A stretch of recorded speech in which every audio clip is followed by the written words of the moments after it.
ఆకేమో TV devotional కు స్వాగతం. పక్కవాడు బాగుండాలని కోరుకున్న వాడికి దేవుడు తోడయ్యాడు. కానీ అసూయపడిన వాడికి ఏమైంది తెలుసా? ఒక చిన్న పల్లెటూరులో సోము, రాము అనే ఇద్దరు ప్రాణ స్నేహితులు ఉండేవారు. సోము చాలా కష్టపడే తత్వం ఉన్నవాడు. ఉన్నదానితో తృప్తి పడతాడు. రాము మాత్రం ఎప్పుడు సోమరిపోతూ ఇతరుల ఆస్తిని చూసి కుళ్ళుకుంటూ ఉంటాడు. ఎప్పటిలాగే ఒకరోజు ఉదయం ఇద్దరు నదికి వెళ్ళారు చేపలు పట్టడానికి. అప్పుడు రాము చాలా విసుగ్గా అంటాడు, అబ్బా, పొద్దున్నే ఈ నది దగ్గరికి రావడం తప్ప మనకు వేరే పని లేదు. ఒక్క చేప కూడా పడలేదు. ఇవాళ కూడా మనం ఆకలితో పడుకోవాల్సిందేనేమో సోము అని అన్నాడు. అప్పుడు సోము నవ్వుతూ, అలా అనుకు రాము, ప్రయత్నం మన వంతు, ఫలితం ఆ దేవుడి వంతు. అదిగో చూడు, వల గట్టిగా లాగుతుంది, ఏదో పెద్ద చేప పడినట్టుంది అని ఇద్దరూ కలిసి వల లాగుతారు. అందులో వెండి కాంతితో మెరిసిపోతున్న ఒక చేప వల పడింది. అప్పుడు ఇద్దరు, ఇది చోదు, మనం ఒక అద్భుతమైన చెప్పని పట్టుకున్నాం, నా కళ్ళను నేను నమ్మలేకపోతున్నాను అని ఇద్దరు ఆ చేపను చూసి ఆశ్చర్యపోతారు. అప్పుడు రాము అంటాడు, ఓరి దేవుడో, ఇదేం చేపరా సోము, వెండితో చేసిన బొమ్మలా ఉంది. దీన్ని సంతలో అమ్మితే మనకి డబ్బులే డబ్బులు అని అంటాడు. అప్పుడు ఆ చేప మాట్లాడుతూ, నన్ను విడిచిపెట్టండి జాలర్లారా, నేను ఈ నదికి ప్రాణాన్ని. నన్ను అమ్మితే మీకు కొద్దిగా డబ్బు వస్తుందేమో, కానీ నన్ను వదిలేస్తే మీ జీవితాన్నే మార్చే వరం ఇస్తాను అని అంటాది. అప్పుడు రాము అంటాడు, అమ్మో, చేప మాట్లాడుతుంది, నాకు ఒక వరం కావాలి. మా ఇల్లు మొత్తం బంగారు నాణేలతో నిండిపోవాలి. ఈ ఊర్లో నేనే పెద్ద కోటీశ్వరుని కావాలి అని అడుగుతాడు. తర్వాత సోము ఏమో ఆ చేపకి దండం పెడుతూ, తల్లి, మా నాన్నగారు మంచాన పడ్డారు. ఇంట్లో ఒక పూటకు కూడా బియ్యం లేవు. ఆయనకి ఆరోగ్యం ఇచ్చి మా ఇంట్లో అందరికీ కడుపు నిండా తిండి ఉంటే చాలు, అంతకు మించి ఏమీ వద్దు అని అన్నాడు. అప్పుడు చేప ఇద్దరికీ తదాస్తు, రాము నీ ఇల్లు బంగారంతో నిండుతుంది, సోము నీ ఇల్లు ధాన్యంతో ఆరోగ్యంతో నిండుతుంది అని చెప్పి అక్కడి నుంచి చేప మెల్లగా జారుకుంటుంది.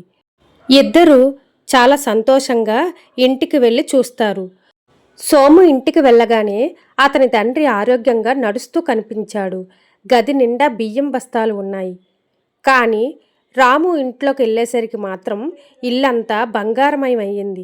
బంగారంతో నిండిపోయింది. రాము సంతోషానికి అవధులు లేవు. రాము బంగారం మీద పడుకొని, అహహ, ఇక నేను ఈ ఊరికి రాజుని. రేపటి నుంచి ఆ సోముగాడు నా దగ్గరికి వచ్చి భిక్షం అడగాలి. చూడు ఎంత బంగారం, ఇప్పుడు ఆ ఊరి సర్పంచ్ కూడా నా కాళ్ళ దగ్గర కూర్చోవలసిందే అని రాము తనలో తాను అనుకుంటూ ఉంటాడు. సోము తన భార్యతో ఇలా అంటాడు, చూడు లక్ష్మి, ఆ చేప దయ వల్ల మన కష్టాలు తీరాయి. మన దగ్గర ఉన్న ఈ ధాన్యంలో సగం ఊర్లో ఉన్న పేదవాళ్ళకి పంచుదాం. మన దగ్గర ఉన్నప్పుడు పక్కవాడికి పెట్టడంలోనే నిజమైన సంతోషం ఉంది అని అంటాడు. అప్పుడు భార్య, మీ ఇష్టమండి అని అంటుంది.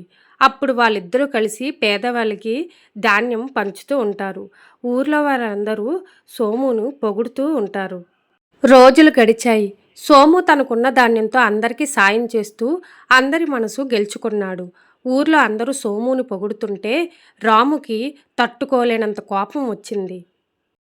నా దగ్గర ఇంత బంగారం ఉన్నా అందరూ ఆ సోముగాన్ని గొప్పోడు అంటున్నారు. వాడిని ఎలాగైనా నాశనం చేయాలి. ఆ చేపను మళ్ళీ అడుగుతాను అని కోపంగా నది దగ్గరికి వెళ్తాడు. రాము నది దగ్గరికి వెళ్ళి చేపను గట్టిగా పిలుస్తాడు. అప్పుడు ఆ చేప ప్రత్యక్షమవుతుంది. ఆ చేప అంటుంది, ఏం కావాలి రాము, నీకు కావలసినంత బంగారం ఇచ్చాను కదా అని అంటుంది. అప్పుడు రాము కోపంతో ఊగిపోతూ, బంగారం ఇచ్చావు కానీ గౌరవం ఇవ్వలేదు. ఆ సోముగాడి దగ్గర ఉన్న ధాన్యం అంతా నా గదిలోకి రావాలి. వాడు నా గుమ్మం ముందు కూలి పని చెయ్యాలి. అది చూసి నేను మురిసిపోవాలి. వాడికి ఉన్నదంతా పోవాలి. నాకు వరం ఇవ్వు అని గట్టిగా అడుగుతాడు. అప్పుడు ఆ మాటలకి చేప కోపంగా ఊగిపోతూ, రాము, సోము నీ స్నేహితుడు, వాడు బాగుండాలని ఎప్పుడు కోరుకున్నాడు. కాని నువ్వు మాత్రం నీ దగ్గర ఉన్నదాన్ని అనుభవించకుండా పక్కవాడి నాశనాన్ని కోరుకుంటున్నావు. నీ మనసులో విషం నిండిపోయింది. నీ అత్యాశే నిన్ను రోడ్డు మీద పడేస్తుంది అని అక్కడి నుంచి వెళ్ళిపోతుంది. తర్వాత రాము ఎంతసేపటికి పిలిచినా ఆ చేప తిరిగి రాలేదు. రాము ఇంటికొచ్చేసరికి బంగారం అంతా నల్లటి బూడిదలాగా మారిపోయి ఉంటుంది. రాము కూర్చొని బాధపడతాడు.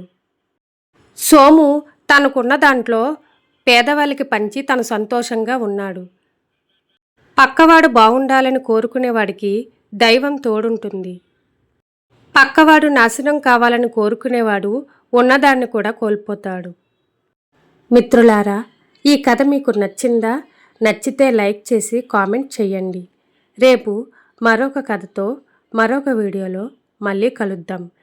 ఈ కథలో మీకు ఏం నచ్చిందో కామెంట్ చేసి చెప్పండి.